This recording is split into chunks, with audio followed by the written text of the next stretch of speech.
Mis padres siempre ignoraron mi cumpleaños, así que les robé su fiesta de bodas. No me arrepiento. Creciendo aprendí desde temprano que algunas cosas simplemente no eran para mí. Cumpleaños, por ejemplo. Ahora tengo 28 años y no consigo recordar uno solo que haya sido especial. Sin pastel, sin velitas, sin el típico pide un deseo. Mis padres, Marta y Ricardo, siempre encontraban la manera de hacer que mi cumpleaños pareciera un detallito olvidado. Algo para barrer debajo de la alfombra con un «Ah, ya pasó, ¿no?», antes de volver a lo que realmente les importaba. ¿Y qué era lo que importaba? Su aniversario de bodas. Cada año era tratado como un evento real. Cenas carísimas, ropa combinada, discursos larguísimos sobre el amor y el compromiso. Mi cumpleaños, que caía un mes antes, en junio, siempre quedaba opacado por la sombra de esa gran celebración de su amor. Si me atrevía a mencionarlo, venían con excusas. ¡Ay! No le damos mucha importancia a esas cosas, o ya estás grandecita para eso. Pero ellos nunca estaban grandecitos para celebrar a lo grande su propio aniversario cada maldito año. Trataba de convencerme de que no me molestaba. Dejé pasar cuando era niña. Dejé pasar a los 10, cuando apenas recibí un feliz cumple, apresurado antes de que se fueran a terminar de organizar su renovación de votos. Incluso dejé pasar a los 16, cuando prometieron una sorpresa, y me dejaron esperando todo el día mientras se iban a otra de sus ceremonias. Pero este año, algo cambió. Se acercaban sus 30 años de casados en julio, y sabía que iba a ser un espectáculo. Escuché a mi mamá contándole a su hermana sobre los planes grandiosos. Un fin de semana fuera, cena elegante, quizás hasta otra renovación de votos.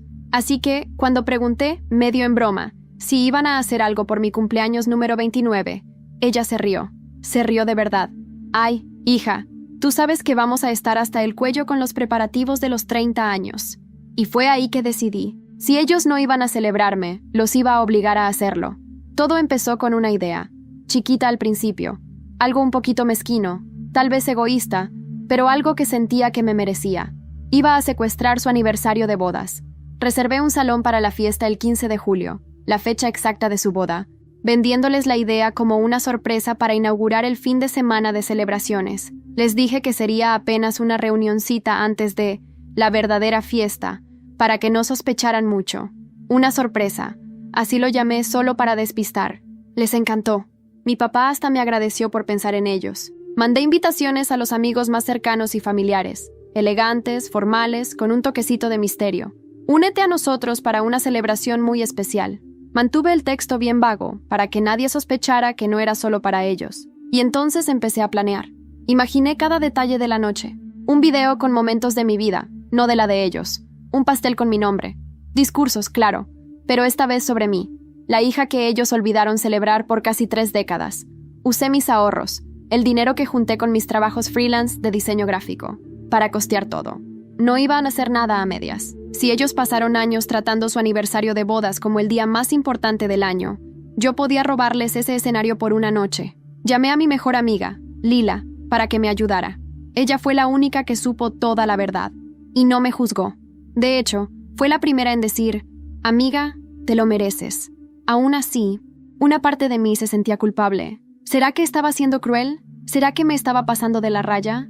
Pero cada vez que esa culpa asomaba, me acordaba de todos aquellos cumpleaños esperando que se acordaran de mí, de todas las veces que los vi derretirse el uno por el otro mientras yo quedaba relegada al fondo. Ellos no tenían ni idea de lo que se venía. Mi papá me llamó el otro día, emocionadísimo con la famosa fiesta sorpresa. Dijo que era un gesto hermosísimo de mi parte. Mi mamá ya estaba eligiendo vestido, completamente ajenos al hecho de que, esta vez, su aniversario no iba a ser solo suyo. Esta vez, sería mío. Las semanas antes del 15 de julio fueron una locura. Cada día era un verdadero malabarismo. Cumplir con plazos de freelance, atender llamadas del catering, manejar las invitaciones y asegurarme de que mis padres siguieran en la ignorancia. El único tema de conversación de ellos era su bendito aniversario de bodas, y yo los dejaba. No imaginaban que la celebración iba a tomar otro rumbo. El salón de eventos confirmó mi reserva. Un espacio moderno, con piso de madera pulida, luz dorada y un escenario elevado imposible de ignorar. La coordinadora del evento repasó todo conmigo. Distribución de mesas, música de fondo, orden de los discursos. Todo estaba perfecto. Y entonces el catering se echó para atrás. Habían agendado 2 eventos para el mismo día y decidieron priorizar una boda en lugar de mi evento. Faltaban apenas 2 días, y yo necesitaba encontrar otro catering que pudiera encargarse de 50 invitados sin reventar mi presupuesto. Después de una maratón de llamadas, logré cerrar con un proveedor sustituto que aceptó el desafío. ¿La única condición? Un ajuste de precio de último momento.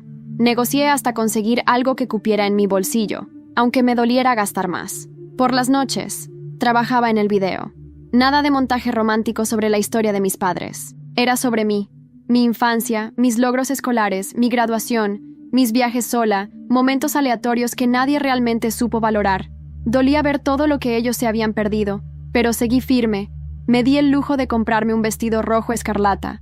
Nada de los tonos suaves y discretos que mi madre siempre decía que eran más elegantes para la familia. Este era impactante, atrevido, imposible de ignorar. Cuando me vi en el espejo, lo supe al instante. Era ese. Lila, ayudándome a cerrar el cierre, negó con la cabeza y me advirtió otra vez. Se van a volver locos. Encogí los hombros. El plan ya estaba en marcha. No sé cómo conseguí sonreír mientras saludaba a los invitados. Mi corazón golpeaba contra mi pecho como si quisiera escapar.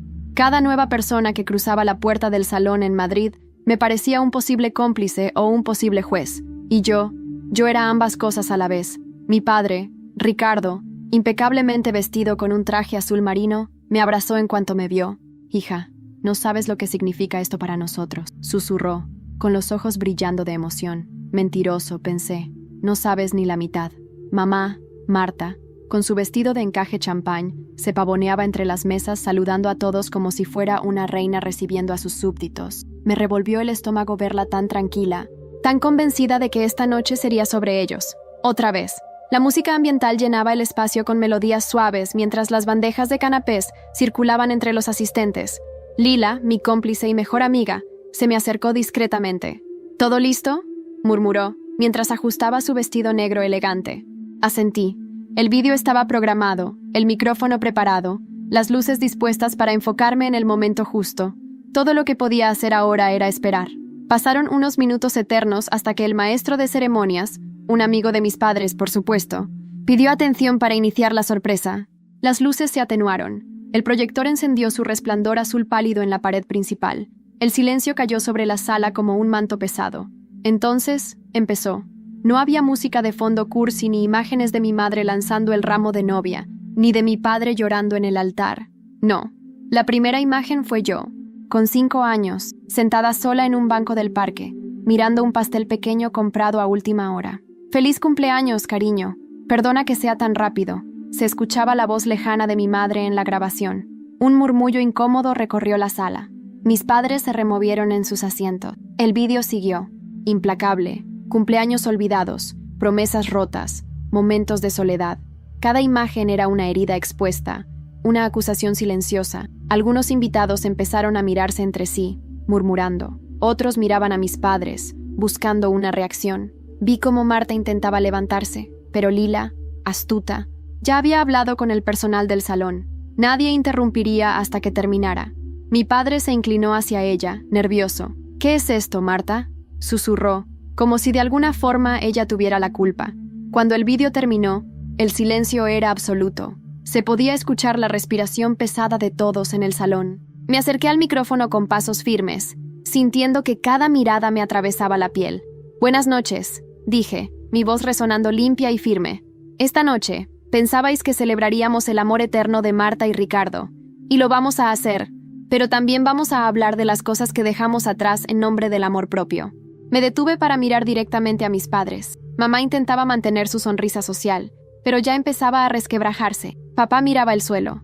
«Durante años, he esperado un solo día en el que fuera importante para vosotros. Un solo momento en el que os detuvierais a verme, a celebrarme, como hacíais entre vosotros. No llegó. Así que he decidido hacerlo yo misma. Hoy, aquí, ahora». Una tía lejana, Carmen, alzó la voz. «Siempre dijisteis que no celebrabais los cumpleaños porque no os importaba». «Mentira», dije sin perder la compostura. «No importaban mis cumpleaños, pero nunca dejasteis de celebrar los vuestros, año tras año». Vi cómo Carmen miraba a Marta con desaprobación. Otros empezaron a seguir su ejemplo. Lo que había comenzado como un homenaje se convertía en un juicio silencioso. Entonces, Lila subió al escenario, con un sobre en la mano. «Si me permitís», dijo, sacando una carta arrugada. Era mi carta. La que escribí cuando tenía 8 años, pidiéndoles una fiesta sorpresa, un pastel de chocolate y un abrazo. La había encontrado hace meses entre papeles viejos de mi madre. La leyó en voz alta. Cada palabra era un puñal. Cuando terminó, mi madre rompió su fachada. «Esto es cruel, María, cruel y desagradecido», gritó, de pie, temblando. Sonreí, fría. ¿Cruel? No. Esto es memoria. Esto es verdad. Los invitados empezaron a moverse incómodos. Algunos abandonaron la sala en silencio. Otros susurraban entre sí, mirándonos como si fueran testigos de un naufragio. Ricardo intentó calmarla, pero ella apartó su mano bruscamente. «¡No me toques! ¡Todo esto es culpa tuya!», espetó, con veneno en la voz. La grieta finalmente era visible, y no había forma de ocultarla esta vez. De repente, el director del salón se acercó a mí, susurrándome algo al oído que me dejó helada. «Disculpe, señorita, tenemos un pequeño problema. Un invitado inesperado acaba de llegar, y asegura tener algo urgente que revelar sobre sus padres». Mi corazón se detuvo un instante. ¿Quién? ¿Qué podría ser peor que esto? Respiré hondo, mientras las puertas del salón se abrían de par en par, y entonces lo vi. Un hombre mayor, vestido de negro, con una carpeta de documentos bajo el brazo. Su rostro, una máscara de determinación. «Busco a María Valverde», dijo con voz firme. Di un paso al frente, mientras todos los ojos de la sala se volvían hacia mí. No tenía ni idea de que esta noche no solo cambiaría mi vida, sino que también desenterraría secretos que ni siquiera yo había imaginado. Cuando aquel hombre vestido de negro pronunció mi nombre, sentí cómo la sangre me abandonaba la cara. El salón, que ya hervía en murmullos y miradas afiladas, se congeló de repente. Avancé, despacio, cada paso resonando en el piso de madera como un disparo. El desconocido me extendió la carpeta sin decir palabra. Estaba etiquetada en letras gastadas. «Confidencial. Familia Valverde». Miré a mis padres. Marta estaba pálida como un fantasma, aferrándose al respaldo de su silla. Ricardo, en cambio, fruncía el ceño, como si evaluara si debía huir o atacar. «¿Quién es usted?», pregunté, la voz más firme de lo que sentía. «Mi nombre es Joaquín Fernández», dijo el hombre serio. «Durante años trabajé para su padre. Como contador». Se oyó un zumbido general en la sala. Mi estómago se revolvió. «¿Contador? ¿Qué demonios hacía un contador en mi fiesta?» «He guardado secretos durante demasiado tiempo», añadió, su voz bajando un tono. «Pero ya es hora de que la verdad salga a la luz». Tragué saliva, notando la mirada desesperada de mi madre, como si pudiera detenerlo solo con fuerza de voluntad. «¿Qué verdad?», pregunté, aunque una parte de mí temía la respuesta. Joaquín abrió la carpeta y me mostró una serie de documentos, extractos bancarios, copias de contratos, facturas. Mi vista se nubló brevemente, pero me obligué a enfocarme. «Cuando usted era pequeña», comenzó, mirando directamente a Marta, «sus padres recibieron una herencia considerable de sus abuelos maternos, un dinero destinado exclusivamente para su educación, sus necesidades, su futuro». El murmullo subió de volumen, mezclado con exclamaciones de sorpresa. «¿Y?», pregunté, la garganta seca. «Lo gastaron», dijo Joaquín sin rodeos. «Lo gastaron todo en viajes, fiestas y en mantener una imagen que no podían permitirse. Incluso hipotecaron su primera casa para seguir aparentando». Un silencio mortal cayó sobre el salón. Mis manos temblaban mientras hojeaba los papeles. Estaban ahí, los registros, las transferencias, las firmas, todo. Sentí que algo se rompía dentro de mí, algo que ya estaba agrietado desde hacía años. Marta dio un paso adelante, su voz temblorosa. «Eso no es como lo dice. Era para la familia, María. Tú eras una niña, no necesitabas tanto dinero». «¡Mentira!», grité, sorprendiendo incluso a mí misma.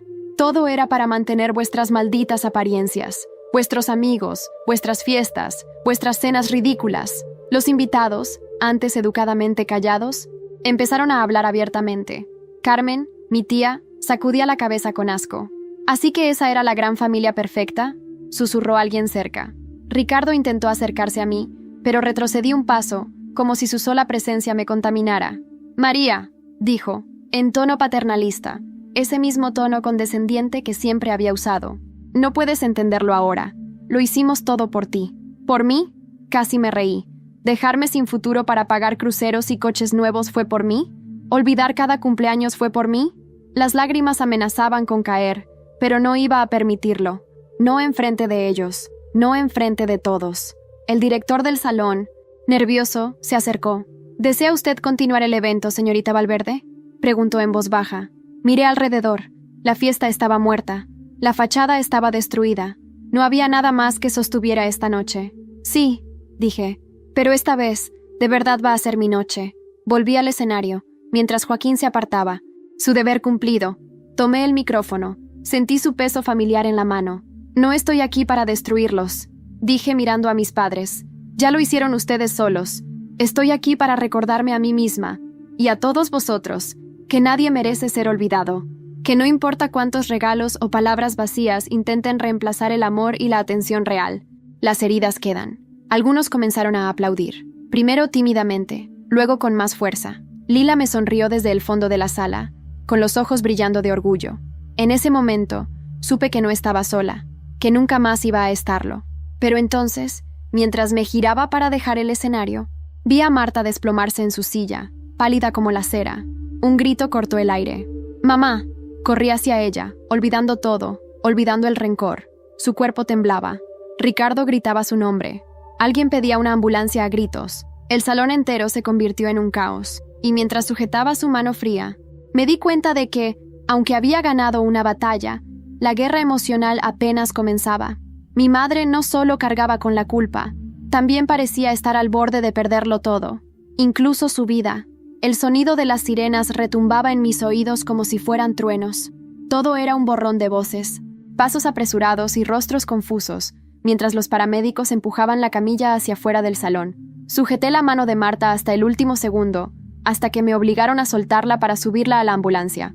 Ricardo, nervioso, subió con ella sin mirarme ni una sola vez. Me quedé allí, en la puerta, con la brisa de la noche de Madrid golpeándome la cara, viendo cómo se alejaban entre luces rojas parpadeantes. Lila se acercó despacio y me puso una mano en el hombro.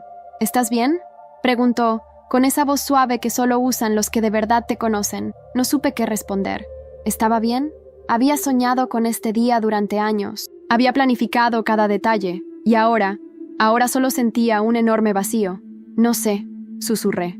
A nuestro alrededor, los invitados se disolvían como un ejército derrotado. Algunos ni siquiera se despedían.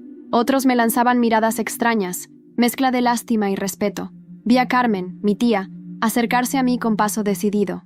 María, dijo, su voz tensa, no creas que esto ha terminado. Hay más, mucho más de lo que imaginas. Fruncí el ceño. ¿Qué quieres decir? Carmen miró alrededor, asegurándose de que nadie más escuchara, y luego se inclinó hacia mí. Tus padres no solo gastaron tu herencia, también ocultaron algo mucho peor. Algo relacionado con tu abuelo, Santiago. Mi corazón dio un vuelco.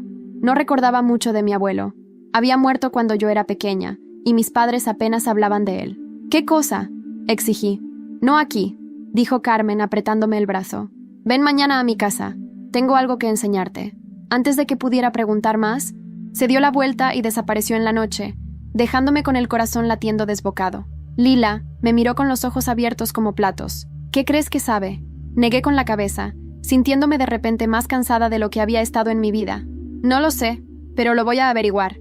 Aquella noche apenas dormí. Daba vueltas en la cama, mirando el techo de mi pequeño piso en Malasaña, preguntándome en qué momento mi vida había empezado a parecer una novela de misterio. Por la mañana, recibí una llamada breve de Ricardo. Solo dijo, «Está estable, no hace falta que vengas». Su tono era tan frío, tan cortante, que me dejó más helada que cualquier palabra de reproche. «Ya no soy tu prioridad, papá», pensé con amargura. Nunca lo fui.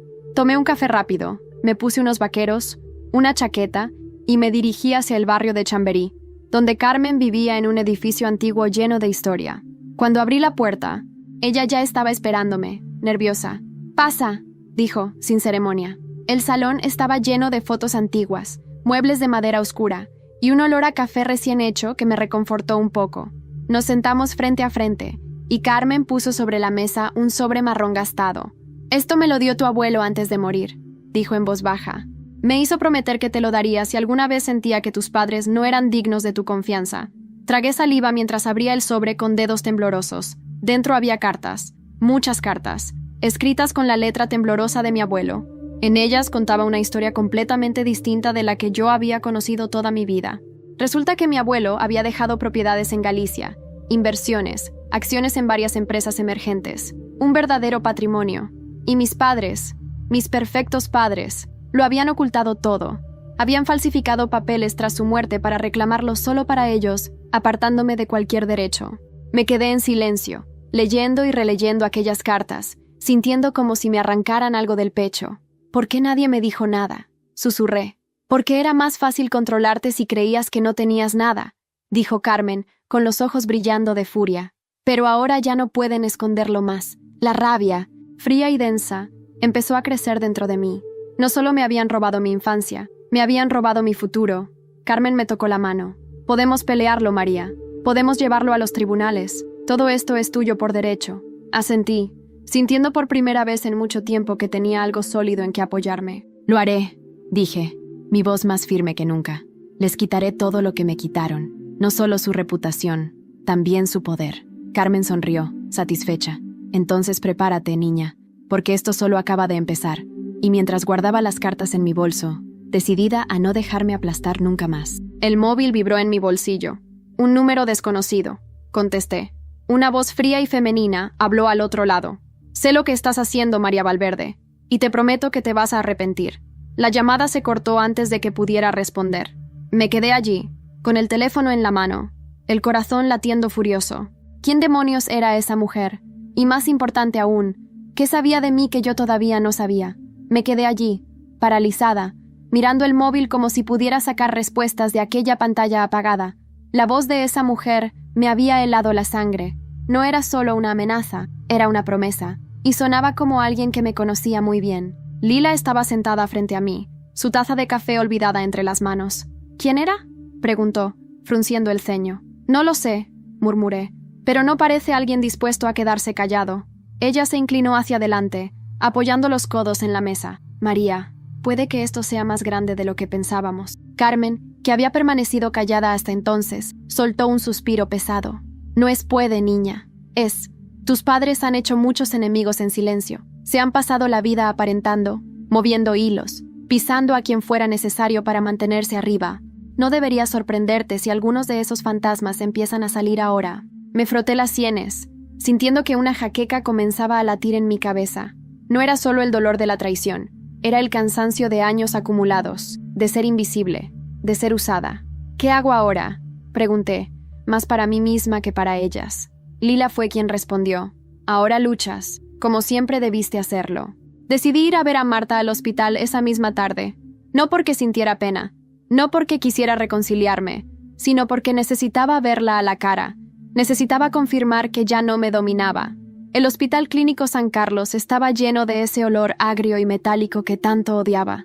Pasillos interminables de linóleo desgastado, enfermeras que iban y venían como sombras. Encontré a mi padre en la sala de espera, encorvado sobre una silla de plástico barato. Su traje caro estaba arrugado. Su cabello, normalmente perfecto, caía en desorden sobre su frente. Cuando me vio, sus ojos se endurecieron. «No deberías estar aquí», escupió. Sonreí, fría. «Tú tampoco deberías haber estado en mi vida, pero aquí estamos». Pasé de largo, ignorando su susurro de rabia, y entré en la habitación. Marta yacía en la cama, pálida, frágil, con tubos conectados a su cuerpo. Se veía mucho más pequeña que la mujer altiva que recordaba de la noche anterior. Sus ojos se abrieron lentamente al sentir mi presencia. «María», murmuró, su voz ronca. «Hola, mamá», respondí, sentándome en la silla junto a la cama. Durante un largo minuto, ninguna de las dos habló. El monitor cardíaco marcaba el ritmo de nuestros silencios. Finalmente fue ella quien rompió el hielo. «¿Viniste a verme caer?», negué lentamente. «Vine a verte por lo que eres, no por lo que fingiste ser toda tu vida». Ella cerró los ojos y una lágrima solitaria rodó por su mejilla. «No todo fue mentira, María», susurró. No respondí. No valía la pena discutir sobre un pasado que ya no podía cambiar. Después de un momento, me incliné hacia ella. «¿Quién más sabe lo de la herencia?», pregunté en voz baja. Vi un destello de terror cruzar su rostro. ¿Te han contactado?», balbuceó. Asentí. «Una mujer. No sé quién es, pero parece saber mucho más de lo que debería». Marta tembló levemente. Su voz era apenas un susurro. «Isabel». Me quedé helada. «¿Isabel quién?». Marta abrió la boca, pero en ese momento, un pitido agudo cortó el aire. El monitor cardíaco empezó a parpadear de forma errática. Enfermeras corrieron hacia la habitación, empujándome fuera mientras intentaban estabilizarla. Me quedé en el pasillo, el corazón latiendo a 1000. sintiendo que la pieza que faltaba en este rompecabezas acababa de escapar de mis dedos. Isabel. ¿Quién era Isabel? ¿Y por qué parecía capaz de destruirlo todo? Cuando salí del hospital, el sol ya se ocultaba sobre los tejados de Madrid. La ciudad seguía su curso, indiferente a mi drama personal. Saqué el móvil y busqué entre mis contactos el número de Joaquín, el contador. Si alguien podía ayudarme a encontrar a esa mujer, era él. Me contestó tras 2 tonos. María. Saludó con su voz cansada. ¿Qué sucede? Necesito encontrar a una tal Isabel, dije sin rodeos. Mi madre la mencionó antes de colapsar. Hubo un largo silencio al otro lado de la línea. ¿Isabel Muñoz? Preguntó finalmente, en voz baja, como si temiera ser escuchado. ¿Quién es? Alguien que tu madre y tu padre preferirían que siguiera en el olvido, dijo Joaquín. ¿Y si ella ha vuelto? Créeme, María, esto va a ponerse mucho peor antes de mejorar. ¿Qué hizo exactamente? Pregunté, sintiendo cómo una sombra fría me envolvía. Joaquín soltó un suspiro largo. Isabel era la amante de tu abuelo Santiago, y madre de su hijo ilegítimo, tu tío, un tío que tus padres se encargaron de borrar de la historia familiar, a cualquier precio. El mundo pareció tambalearse bajo mis pies. No solo me habían robado, no solo me habían engañado, habían construido todo nuestro legado sobre una mentira, un encubrimiento, y quizás algo mucho más oscuro. Y ahora, Isabel estaba de vuelta, y yo estaba justo en medio de una guerra que no había comenzado, pero que estaba decidida a terminar. Caminaba por las calles de Madrid como un fantasma, ajena a las luces de los escaparates, al bullicio de la Gran Vía, al olor a café y castañas asadas. Mi mente era un torbellino de pensamientos. Isabel, el hijo ilegítimo de mi abuelo, el encubrimiento. Todo encajaba de una forma retorcida que me revolvía el estómago. Mi familia no era solo una farsa de apariencias, era una telaraña de secretos, mentiras y traiciones tejidas durante generaciones. Llegué a mi piso y me dejé caer en el sofá sin quitarme siquiera la chaqueta. El móvil vibraba en mi bolsillo, pero no tenía fuerzas para mirarlo. No aún. Me llevé las manos a la cara, respirando hondo, intentando ordenar el caos en mi cabeza. Isabel, ¿qué quieres realmente? Pensé. ¿Era venganza? ¿Justicia? ¿Dinero? ¿O algo más que aún no lograba imaginar? Golpearon la puerta. Di un salto, el corazón disparado. ¿Quién es? Pregunté, la voz tensa. Soy yo, dijo Lila del otro lado. Abre, anda. Suspiré de alivio y le abrí. Llevaba una bolsa de papel en las manos y su eterna expresión de «No pienso dejarte sola en esto». «Te he traído comida», dijo, entrando como un vendaval. «Y vino. Vamos a necesitarlo». Sonreí, a pesar del peso que sentía en el pecho. «¿Tienes también un plan maestro para destruir imperios familiares?», bromeé, débilmente. Ella dejó la bolsa sobre la mesa y me miró con seriedad. «No todavía, pero estoy trabajando en ello». Nos sentamos juntas en el suelo, comiendo directamente de los envases, como cuando éramos adolescentes, soñando con escapar de nuestras vidas mediocres. ¿Sabes qué pienso?, dijo Laila, después de un rato. Dime, que esta Isabel no apareció ahora por casualidad. Me miró fijamente. Creo que ella ha estado esperando este momento durante mucho tiempo, y que tú eres su oportunidad. ¿Mi oportunidad para qué?, pregunté, apretando el vaso de vino. Para que todo lo que se ocultó salga a la luz. Para que finalmente alguien que lleva su sangre, aunque tú no lo sepas, le haga justicia. Me quedé en silencio, sintiendo cómo esas palabras se clavaban en mí. ¿Sangre? ¿Y si, de alguna manera, ese supuesto tío perdido también formaba parte de mí? ¿Y si mi historia era aún más complicada de lo que creía? El móvil vibró de nuevo. Esta vez, miré. Un mensaje. Número desconocido. Mañana, Plaza Mayor, 18:0. Ven sola. Sin firma, sin explicación. Mostré el mensaje a Lila. «Es ella», susurró. Asentí, sintiendo el nudo en mi estómago apretarse. «¿Vas a ir?», preguntó, aunque la respuesta era obvia. «Claro que sí», dije. Ya no pienso huir de nada. El día siguiente fue una eternidad. Cada minuto que pasaba sentía cómo crecía la tensión, la ansiedad, la rabia contenida. No era miedo exactamente, era más bien esa sensación de estar al borde de algo inevitable. A las 5:30 ya estaba en camino, caminando entre los turistas y vendedores ambulantes que llenaban la Plaza Mayor, con su aire de postal vieja y su bullicio constante. Me sentía expuesta, vulnerable. Buscaba entre las caras, intentando adivinar quién sería Isabel. Entonces la vi, sentada en una terraza, bajo un toldo rojo, con una copa de vino tinto en la mano.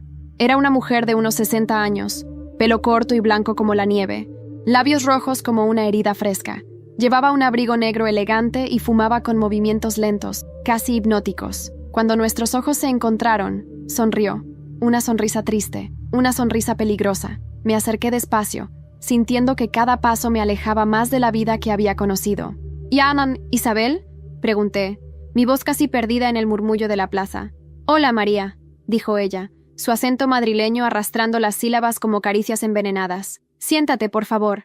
Tenemos mucho de qué hablar». Me senté, el corazón golpeándome el pecho. Ella apagó el cigarro en el cenicero con un gesto elegante. «No sabes cuánto he esperado este momento», dijo, mirando a lo lejos. «Durante años he sido un fantasma para tu familia, una sombra que no querían reconocer. Pero tú eres diferente». Me revolví incómoda. «¿Qué quiere de mí?». Isabel me miró fijamente, y en sus ojos vi algo que me heló la sangre. «Determinación absoluta. Quiero que les quites todo. Quiero que termines lo que yo no pude empezar. Quiero que destruyas a Marta y Ricardo como ellos destruyeron mi vida. Y la de tu tío». Mi cabeza daba vueltas. «¿Por qué yo?», susurré. Ella sonrió de nuevo, esa sonrisa rota y cruel. «Porque llevas su sangre, aunque no lo sepas. Porque eres la última pieza del castillo que construyeron sobre mentiras. Y porque, en el fondo, María, tú también quieres verlos caer». Me quedé sin palabras. Isabel se inclinó hacia mí, su voz un susurro venenoso. «Ayúdame, y te prometo que no solo recuperarás lo que es tuyo. Serás libre. De verdad». Se incorporó, dejando un sobre la mesa. «Piensa en ello. No tienes mucho tiempo». Y sin mirar atrás, desapareció entre la multitud. Tomé el sobre con manos temblorosas. Dentro había documentos, fotos, pruebas, cada una de ellas, una bala directa al corazón de Marta y Ricardo. Miré alrededor, sintiéndome más sola que nunca entre la muchedumbre que no sabía que una guerra silenciosa estaba a punto de comenzar en el corazón de Madrid. Una guerra donde yo ya no era una víctima, era una jugadora, y la partida apenas empezaba. Esa noche no dormí. El sobre que Isabel me había entregado parecía una bomba de relojería entre mis manos. Cada vez que lo abría para revisar los documentos, sentía que estaba tocando algo prohibido, algo que podía cambiarlo todo para siempre. Fotos de reuniones clandestinas, facturas de transacciones ocultas, registros de propiedades no declaradas, incluso correos electrónicos que dejaban claro que Marta y Ricardo habían manipulado herencias, sobornado notarios y mentido a toda la familia. No eran solo padres negligentes, eran delincuentes con fachada de matrimonio ejemplar. Me senté en el suelo de mi salón, rodeada de papeles, tratando de organizar el desastre en mi cabeza. Lila estaba a mi lado, en silencio, leyendo algunas de las pruebas. «María», dijo finalmente, «esto es suficiente para hundirlos». Levanté la vista hacia ella. No vi miedo en sus ojos. Vi respeto. Vi lealtad. «¿Y tú qué harías?», pregunté. Ella suspiró, pensativa. «¿De verdad quieres saberlo?». Asentí. «Les devolvería todo el daño, no solo en lo económico, no solo en la reputación. Los haría enfrentarse a su propio vacío, a su miseria interior». Me miró directamente a los ojos. Les arrancaría la máscara y los dejaría solos frente a sus ruinas. No dije nada. No podía, porque en el fondo, eso mismo era lo que ardía dentro de mí. No era suficiente con destruirlos públicamente. No, tenían que sentirlo. Tenían que vivir la caída que ellos mismos habían construido, piedra por piedra. El plan comenzó a formarse en mi mente esa madrugada, como una serpiente deslizándose en la oscuridad. Primero, la exposición pública. Después, el aislamiento social. Y finalmente, la demolición financiera. Pero para eso, necesitaba aliados. Y para mi sorpresa, no fue difícil encontrarlos. Al día siguiente, contacté a Carmen. Le mostré una parte de los documentos. No todos. Solo lo suficiente para que entendiera. Ella se quedó mirando las pruebas, con las manos temblando. «Siempre sospeché», murmuró. «Pero nunca imaginé esto». «¿Me ayudas?», pregunté sin rodeos. Ella levantó la vista, con los ojos brillando de una furia contenida. «Cuenta conmigo». En cuestión de horas, teníamos un pequeño grupo de antiguos amigos de la familia, primos lejanos, incluso un par de socios de negocios descontentos de Ricardo. Todos dispuestos, de una manera u otra, a ver caer a los Valverde. Era como si la verdad hubiera abierto una brecha en la fachada perfecta que sostenían mis padres, y detrás, solo hubiera rencor acumulado durante décadas. El primer golpe fue sutil. Un correo anónimo enviado a los periódicos locales de Madrid, con pruebas de evasión de impuestos, fraudes en donaciones benéficas falsas y otros escándalos silenciosos. Los medios tardaron apenas 2 días en empezar a publicar titulares discretos pero demoledores. Escándalo en la élite madrileña. Familia Valverde bajo sospecha. Investigaciones fiscales apuntan a prominente matrimonio. No había nombres directamente en los titulares, pero todos los que importaban sabían quiénes eran. Las invitaciones a cenas, eventos y reuniones comenzaron a desaparecer. Los socios empezaron a retirar inversiones. Las llamadas dejaron de ser devueltas. Marta y Ricardo se convirtieron, de la noche a la mañana, en parias sociales. Y yo observaba todo desde la distancia, sintiendo una mezcla de vértigo y satisfacción. Sin embargo, sabía que esto era solo el principio, porque la verdadera caída no sería por los periódicos, sería personal, sería íntima. Una tarde, cuando Madrid se teñía de tonos anaranjados y la ciudad bullía de vida indiferente, recibí una llamada. Era Joaquín. «María», dijo con urgencia, «he encontrado algo más, algo grande». Me puse de pie de golpe. «¿Qué cosa?» «Una propiedad en La Coruña, oculta, a nombre de una empresa pantalla. Y no es cualquier propiedad». Hizo una pausa. «Era el refugio secreto de tu abuelo, y en sus escrituras aparece tu nombre». Mi mente se llenó de posibilidades. Un refugio, un secreto que no habían podido borrar. «¿Dónde está exactamente? Te mandaré la dirección». «Pero María», su voz bajó, grave, «si decides ir, debes estar preparada. Hay cosas que no podrás desver». Colgué, sintiendo una extraña mezcla de miedo y determinación. Mañana viajaría a La Coruña. Iba a descubrir qué más habían ocultado. Y esta vez, no pensaba volver a Madrid con las manos vacías. El tren hacia La Coruña salió al amanecer. La ciudad todavía estaba envuelta en esa niebla espesa que hace que Madrid parezca suspendida en el tiempo, como si no quisiera dejarme partir. Llevaba una mochila pequeña, el móvil apagado, y en el bolsillo interior de mi chaqueta, una copia de las escrituras que Joaquín me había enviado. Mi nombre, estampado en tinta azul, era como una herida abierta en el papel. Me pasé todo el viaje mirando por la ventanilla, viendo cómo el paisaje cambiaba lentamente de los edificios grises a campos verdes interminables, salpicados de aldeas adormecidas. Cada kilómetro que me alejaba de Madrid, sentía que también me alejaba de la niña que había esperado toda su vida ser vista, ser amada. Ahora no esperaba nada. Ahora construía mi propia historia. La propiedad estaba en un pequeño pueblo costero llamado Muxía, al borde del Atlántico, donde las olas golpeaban las rocas como tambores de guerra. Un caserón antiguo, de piedra gris cubierta de musgo, se alzaba solitario al final de un camino de tierra. La verja estaba oxidada, la casa, cerrada a cal y canto, pero era mía. Sentí un escalofrío al atravesar la verja, que crujió bajo mi mano. No tenía llave, pero la puerta principal cedió tras un empujón firme. El interior olía a humedad, a madera podrida y a tiempo detenido. Polvo cubría todo: los muebles, las alfombras, los cuadros torcidos en las paredes. Caminé despacio, encendiendo la linterna del móvil. Una sala de estar amplia, con una chimenea de piedra. Un despacho con estanterías vacías. Un comedor donde aún colgaban cortinas raídas.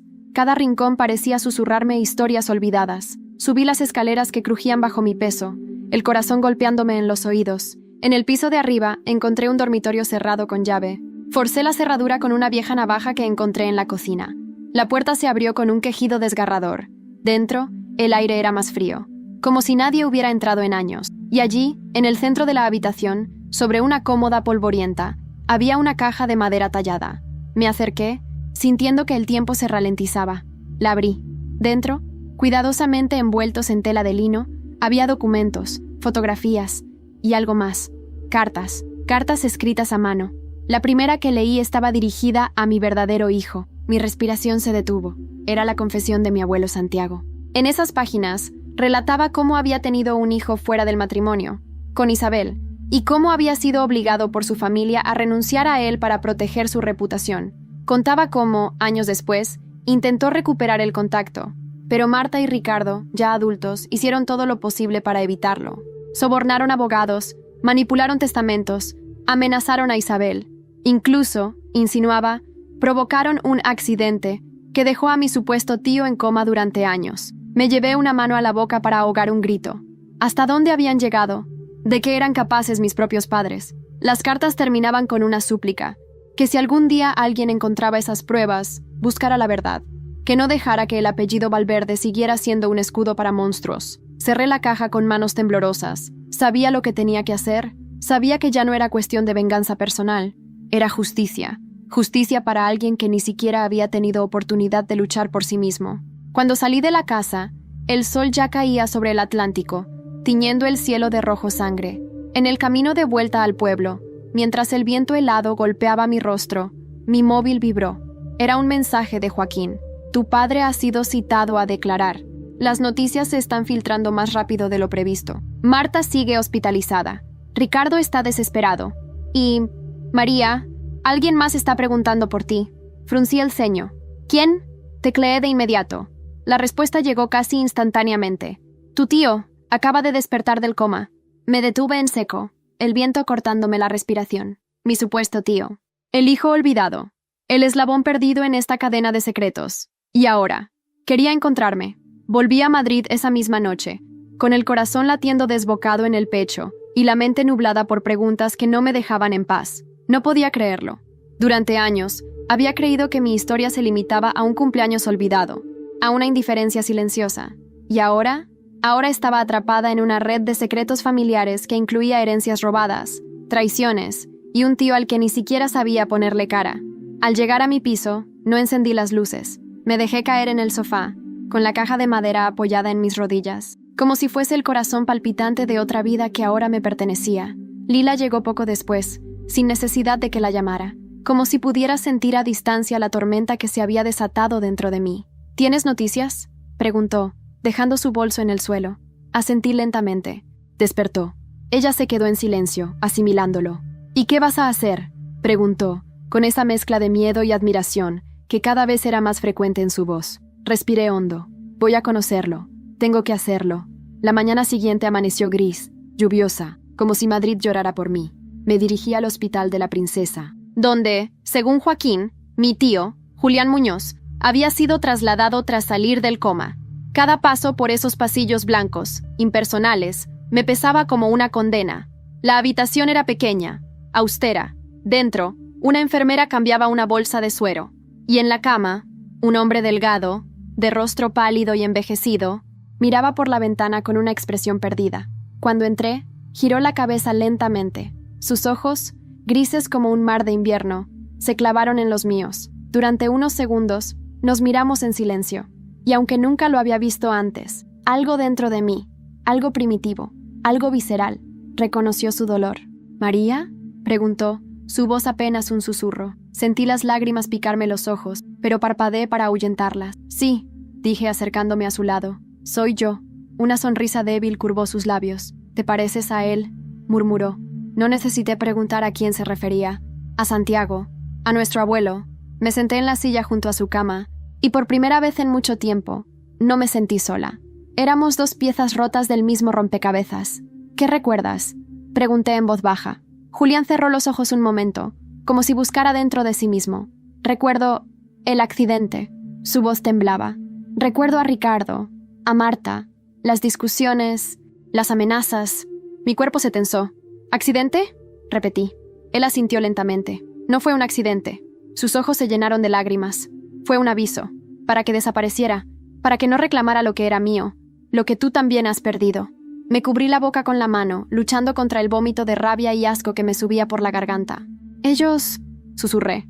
Mis padres. Julián asintió otra vez, despacio, como si el peso del pasado aún le aplastara. Nunca fueron lo que aparentaban, María. Y ahora es tu turno. ¿Mi turno para qué?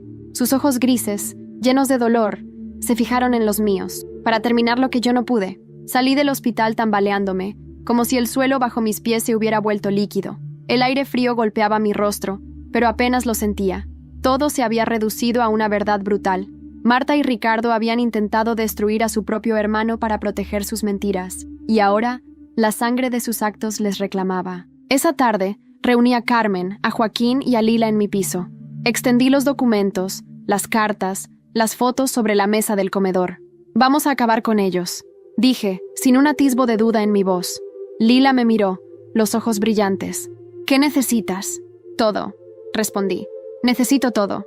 Pruebas, aliados, medios. ¿Y después?, preguntó Carmen en voz baja. Me detuve, respirando hondo. Después, construiré algo nuevo, algo que no esté basado en mentiras. Todos asintieron. Éramos un ejército pequeño, pero determinado.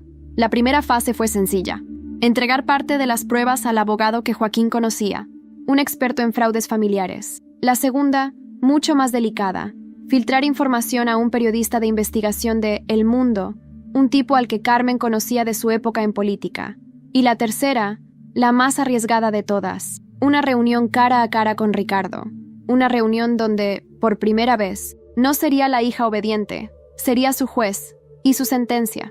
Me cité con él en el Café Gijón, uno de esos lugares que solía frecuentar con sus amigos poderosos. Llegó vestido de traje, intentando mantener su apariencia de hombre intocable, pero sus ojos delataban el miedo. ¿Qué demonios estás haciendo?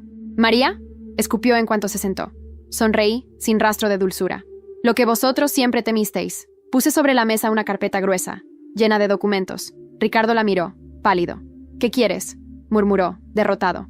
Me incliné hacia él. Quiero que lo pierdas todo. ¿Todo?, rió nervioso. No puedes destruirme. Sonreí aún más ampliamente. No necesito destruirte, papá. Tú ya lo hiciste solo. Me levanté, recogiendo la carpeta. Tienes dos opciones: colaborar y confesar, o esperar a ver tu nombre arrastrado por todos los periódicos de España. Se quedó allí, temblando mientras yo salía del café. Y por primera vez en mi vida, supe que tenía el control. Pero no todo estaba ganado, porque mientras me alejaba, el móvil vibró de nuevo. Un mensaje anónimo. No confíes en nadie. El verdadero enemigo aún no se ha mostrado. Me detuve, sintiendo que el suelo bajo mis pies volvía a resquebrajarse. ¿Quién más jugaba en esta partida? La advertencia en el mensaje me quemaba en la mente como una llama que no podía apagar. No confíes en nadie. Leía y releía esas palabras, cada vez sintiendo más claramente que todo lo que creía controlar estaba a punto de derrumbarse. Volví a casa caminando rápido, con la mochila apretada contra el pecho como si eso pudiera protegerme de lo que fuera que se avecinaba. Madrid, que tantas veces había sido indiferente a mis heridas, ahora me parecía hostil, llena de rostros desconocidos que quizás sabían demasiado. Cuando llegué, encontré a Lila esperándome en la puerta de mi piso. Su rostro estaba tenso, pálido. ¿Qué pasa?, pregunté, apenas sin aliento. Ella me miró a los ojos, y supe en ese instante, que algo se había roto. Tenemos que hablar, dijo, su voz temblando. La dejé pasar, cerré la puerta detrás de nosotros, sintiendo cómo el frío de la noche se colaba entre las paredes. Nos sentamos en el salón. Ella no me miraba directamente, jugueteaba con la cremallera de su chaqueta. ¿Qué has hecho, Lila?, susurré. Ella tragó saliva. No todo el mundo estaba de acuerdo con que removieras todo esto, María. Hay gente poderosa que prefería que la historia de tu familia siguiera enterrada. Mi corazón latía desbocado. ¿Qué quieres decir? Finalmente me miró.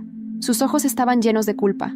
Me contactaron, dijo, bajando la voz como si temiera que alguien más escuchara. Antes de que fueras a La Coruña, me ofrecieron dinero para que te convenciera de dejar todo esto. Me quedé helada. ¿Y lo aceptaste? Mi voz era apenas un susurro quebrado. Lila negó con la cabeza, lágrimas resbalando por sus mejillas. No lo acepté. Pero dudé, María. Dudé de ti. Dudé de que fueras capaz de soportarlo todo. Se tapó el rostro con las manos.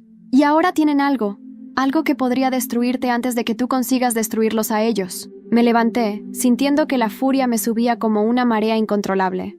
¿Qué tienen? Ella bajó la mirada. Una grabación. Algo que puede hacerte parecer como una chantajista. Como si todo esto fuera una venganza personal por dinero. Me reí, una carcajada amarga. ¿Y no es una venganza?, pregunté, sin pudor. ¿No tienen razón en eso? No, dijo ella firme. Esto no es venganza, es justicia. El silencio entre nosotras fue denso, insoportable. Finalmente, me senté de nuevo frente a ella. ¿Sabes quién la tiene? Sí, dijo. Isabel. El nombre cayó como un cuchillo sobre la mesa. Me froté las sienes, sintiendo una jaqueca nacer en la base del cráneo. ¿Por qué ella? Porque no quiere que tú tomes todo el control, explicó Lila. Quiere venganza a su manera. Quiere que tú seas su instrumento, no que seas libre. Sentí un escalofrío recorrerme la espalda. Había sido una tonta al confiar ciegamente. Había creído que compartir sangre o enemigos comunes nos unía. Pero no. Isabel solo había visto en mí una herramienta para acabar lo que no pudo años atrás. Y ahora me amenazaba. Esa misma noche decidí enfrentarla. Quedamos en un pequeño bar de lavapiés, uno de esos lugares oscuros donde nadie hace preguntas. Llegué antes y me senté al fondo, con las manos escondidas en el abrigo. Isabel llegó puntual, vestida de negro, elegante como siempre, con su sonrisa envenenada en los labios. Se sentó frente a mí sin saludar. «Así que ya lo sabes», dijo, encendiendo un cigarrillo sin pedir permiso. «Sé que me estás traicionando», respondí. Ella soltó una carcajada amarga. «¿Traición?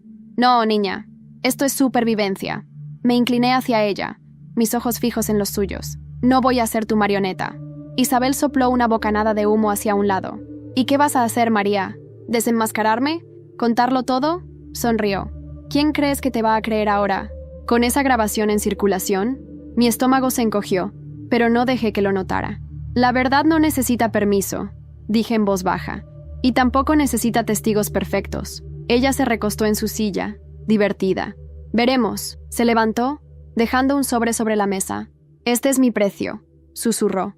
«Si quieres que desaparezca, si quieres terminar todo esto, limpia, sabrás qué hacer». Y se marchó, dejándome con el sobre temblando entre mis manos. Dentro había una sola hoja, una cuenta bancaria, una cifra obscena, un ultimátum. Podía pagar y terminar con todo. Podía traicionarme a mí misma, o podía pelear hasta el final, aunque eso significara perderlo todo. Miré el sobre largo rato, sintiendo que el peso del mundo se apoyaba sobre mis hombros. Entonces tomé una decisión, una que no podría deshacer jamás. Me levanté, dejé el sobre la mesa, sin tocar el dinero, y salí del bar. Fuera, la noche madrileña me recibió con un viento frío y cortante. No iba a vender mi verdad, no iba a callarme, aunque me costara el alma. Y mientras caminaba sola bajo las farolas anaranjadas, supe que el verdadero final aún no había llegado, porque mañana enfrentaría a todos, y esta vez no habría vuelta atrás. La mañana siguiente amaneció helada en Madrid. El cielo plomizo parecía oprimirme el pecho, pero ya no había espacio para el miedo. Era el día que había esperado, el día en que las máscaras caerían. Me puse el vestido rojo escarlata que había guardado desde aquella primera noche en que decidí cambiar mi destino.